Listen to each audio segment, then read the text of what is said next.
ರಾಸಾಯನಿಕ ಗೊಬ್ಬರಗಳ ಅತಿಯಾದ ಬಳಕೆಯಿಂದ ಮಣ್ಣು ಹಾಳಾಗುವುದನ್ನು ತಡೆಯಲು ಕೊಟ್ಟಿಗೆ ಗೊಬ್ಬರ ಬಳಕೆಗೆ ಆದ್ಯತೆ ನೀಡಿ ಎಂದು ಕೃಷಿ ಸಹಾಯಕ ನಿರ್ದೇಶಕ ಎಸ್ಟಿ ರಮೇಶ್ ಹೇಳಿದರು.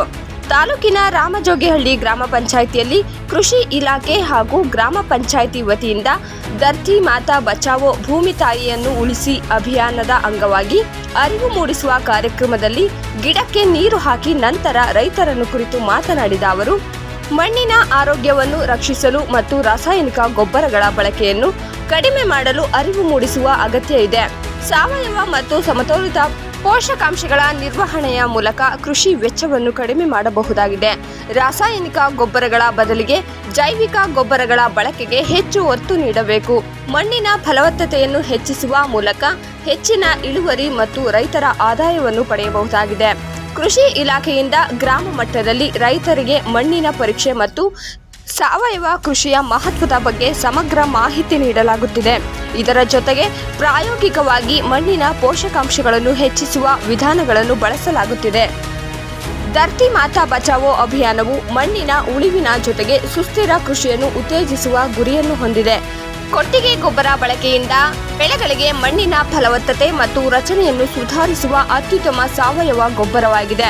ಇದು ಮಣ್ಣಿನ ತೇವಾಂಶವನ್ನು ಉಳಿಸಿಕೊಳ್ಳುತ್ತದೆ, ಪೋಷಕಾಂಶಗಳನ್ನು ಹೆಚ್ಚಿಸುತ್ತದೆ, ಮಣ್ಣಿನ ಸವೆತವನ್ನು ತಡೆಯುತ್ತದೆ ಮತ್ತು ಬೆಳೆಗಳ ಆರೋಗ್ಯಕರ ಬೆಳವಣಿಗೆಗೆ ಸಹಾಯ ಮಾಡುತ್ತದೆ.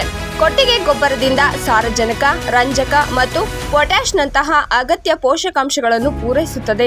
ಅಷ್ಟೇ ಅಲ್ಲದೆ ಕೊಟ್ಟಿಗೆ ಗೊಬ್ಬರ ಮಣ್ಣಿನಲ್ಲಿ ಸಾವಯವ ಇಂಗಾಲದ ಪ್ರಮಾಣವನ್ನು ಹೆಚ್ಚಿಸಿ ಫಲವತ್ತತೆಯನ್ನು ಸುದೀರ್ಘ ಕಾಲ ಕಾಪಾಡುತ್ತದೆ. ರಾಸಾಯನಿಕ ಗೊಬ್ಬರಗಳಿಂದ ಮಣ್ಣಿನ ಮೇಲೆ ಆಗುವ ಕೆಟ್ಟ ಪರಿಣಾಮಗಳನ್ನು ಕಡಿಮೆ ಮಾಡುತ್ತದೆ ಎಂದರು. ಈ ಸಂದರ್ಭದಲ್ಲಿ ಗ್ರಾಮ ಪಂಚಾಯಿತಿ ಪಿಡಿಒ ಗೌತಮಿ ಸೇರಿದಂತೆ ಗ್ರಾಮಸ್ಥರು ಹಾಗೂ ರೈತರು ಇದ್ದರು.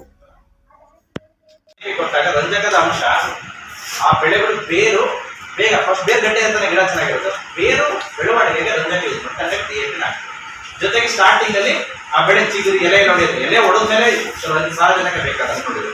ಎಲೆ ಹೊಡೆದು ಬೆಳೆದಿದ್ದು ಸಾರಜನಕ ಬೇಕು. ಬಟ್ ಸಾರಜನಕನ ನೀವು 30 ದಿನದ 10 ಸತಿ ಕೊಡ್ತೀರಾ, 30 ದಿನದ ಒಂದು ಸತಿ ಕೊಡ್ತೀರಾ, ಗಿಡ ಸ್ವಲ್ಪ ಬೆಳೆದಂತೆ ಕೊಡ್ತೀರಾ.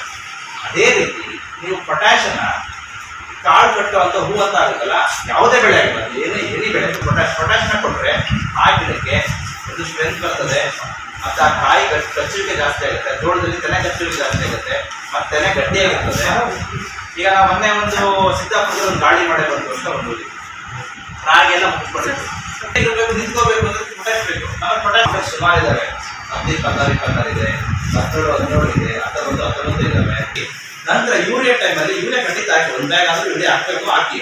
ಆದರೆ ಯೂರಿಯಾನ ಯಾರೋ ರೈತ ನನಗೆ ಇನ್ನೊಬ್ಬ 2 ಹಾಕ್ತಾನೆ, ನಾನು 3 ಹಾಕ್ತೀನಿ ಅಂತ